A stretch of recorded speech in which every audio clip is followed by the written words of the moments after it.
sạc thật nông bao mùi mơ thật nông bao nha thì nó ngon ngọt cây mơ cả ui cô Huyền ăn món nó ăn cái giá gì nhỉ ngon mà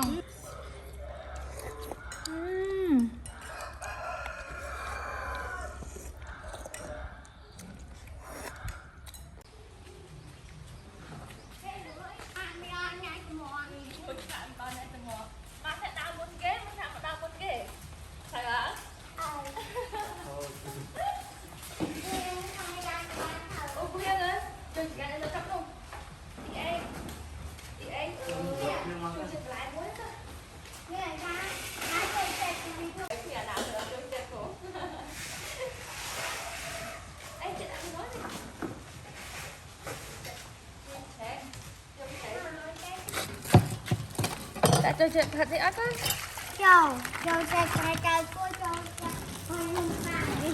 ngập ta thêm ạ cô Hiền ơi vô bị chàng trai mới nộn là luôn tông ạ ui từ nấu cái này vậy ui mình cục bùi nhé thank you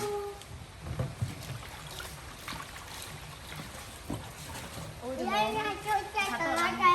nó đẩy chứ không ba đây cô tiền chân em mặc không con nè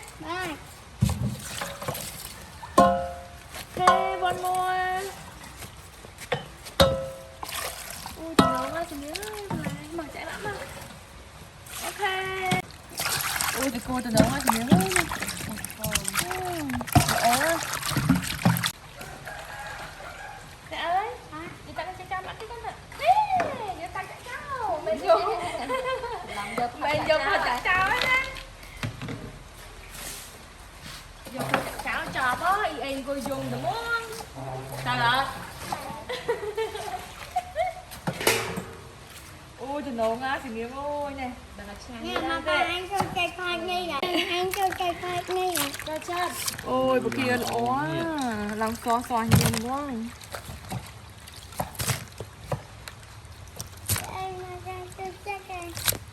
Trận hai vậy này.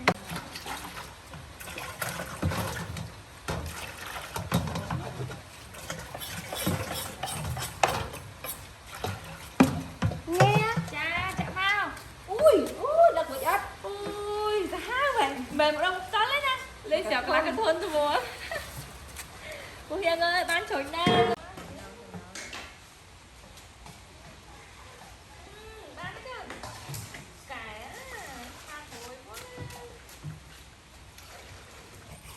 Ôi ta cô phơi ó thì nhớ chị ấy đằng này như chinh anh gì đấy dạ con chinh anh nào phơi ở ban món ăn gì đây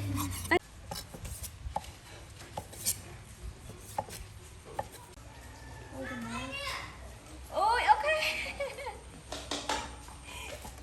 giờ con tiêm mới chơi này cứ thở ca tôi pi khổ xong đó nghe thank you mai thì ngày con tiêm cho mong hai mà phơi cô thì bây giờ áp đấy bài nhầm tới nhanh nghe mà bà hết trai này. ok very good cái này mình hơi sụp nhầm thiệt lối á từ nồi Mà bà căng nhau coi ra thì em ngăn vậy. trơn vậy mình trơn mới Bà căng thì em ngăn. ok yes ok very good từ nồi ăn miếng kia làm sao thì ấy cái nhầm kia à và đây ấy mà pin nó ăn chơi nhầm kia thế xem này chưa rồi ok thank you lượng bọt giá đã tăng một món đấy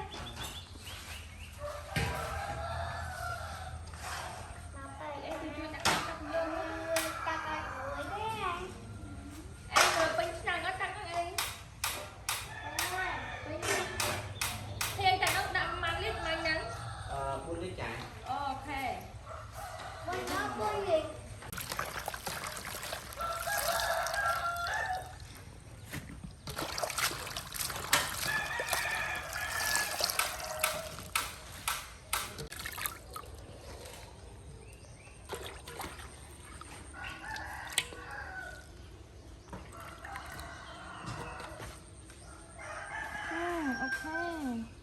Hiệp anh mà chơi hiệp.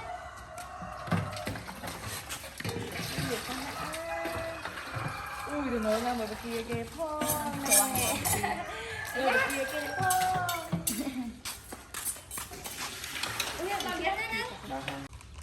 Tụi nó ngá Phật ông phá lên vậy á. Dạ không thể hiểu.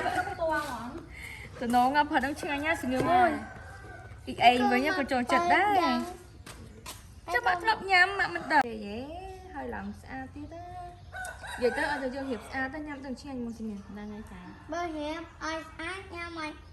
Ok.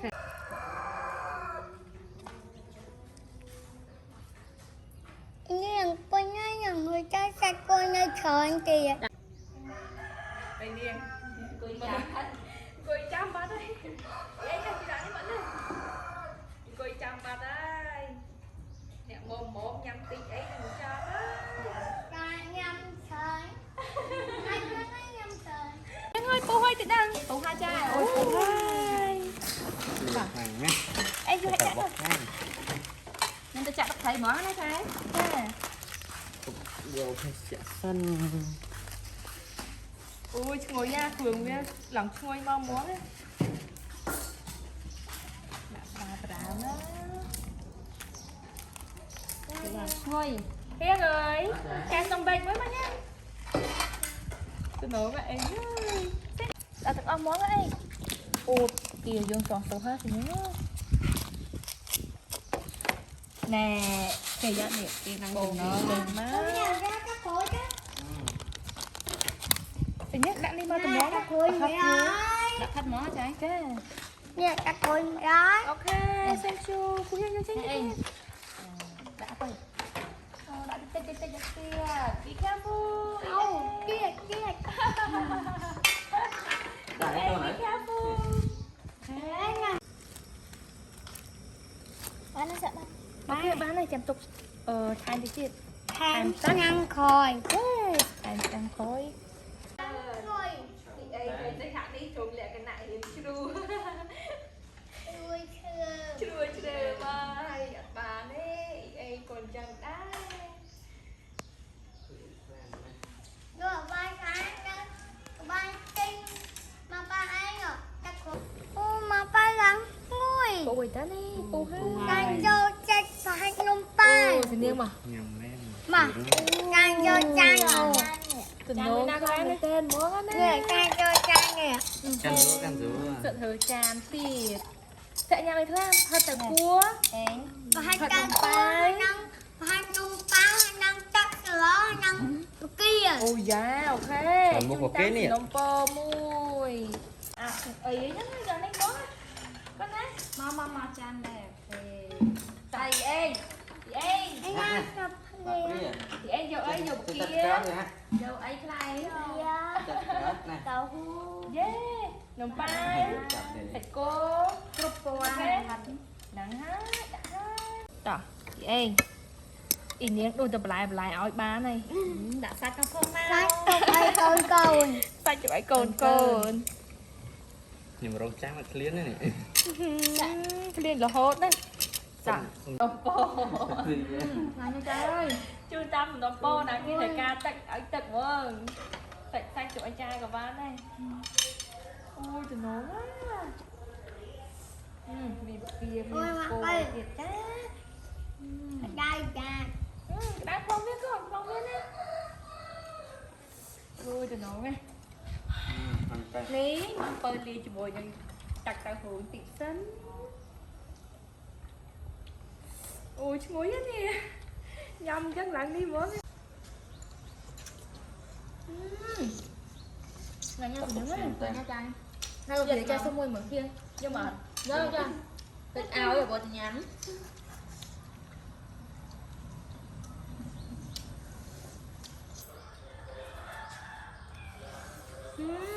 Nè.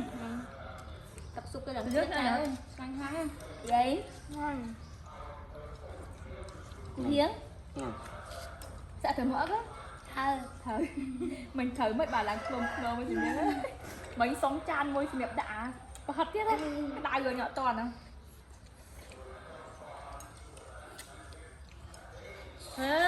Mình good. Ôi tụi nó ơi.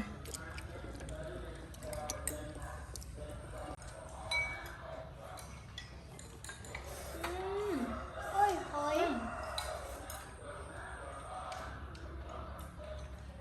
Ô mà bao nhiêu bao nhiêu Thì em mình thèm mỡ quá. Sợ chưa?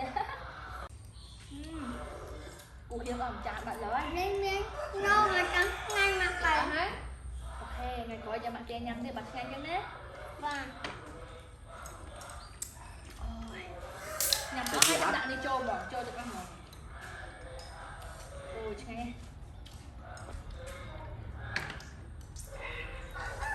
Hả? Cô mình không ở đây. em ở ngoài bạn. Nghe Đấy. có khi ăn. Củ khiêm bạn chua đấy. Củ cả ngọn lắm á. Mà lần ẩm chả bạn đây nè. Dạ chú chật phận nữa gì nữa. Đấy chú chật ạ. Nhập lòng đấy nguyên lên kia. Em nghe cao cua. Đủ quá. Hỏi bởi em kìa. Em nghe Nghe không? Thì bạn tôi không thấy có. Tại nhà bậc kia á. nghe Bậc kia ngay nha, tình yêu ơi. Lòng kia xóa xóa cả. Bỏ chạm mới cái này. Mà ơi. ok. Yes. Bậc kia nó ngay nha. Cô ấy biết xóa hả? Xóa. Kia tao nổ ha. Ơi họ chặt xanh mà Phải bay kia là ai muốn mà bay chắc phải chọc em. Tập phải tập ai mà. Chạm lên kia đó.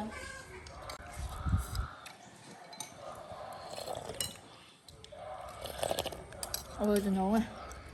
Mình tay សំខាន់ផាត់យើងណាទាំងលក់ហ្នឹងត្រូវហ្មងណាវាមាន snow ទៀតណាផាត់នំប៉ាយគេហៅចឹងអូមែនផាត់នំប៉ាយវាមាន snow ណាហ្នឹងហើយ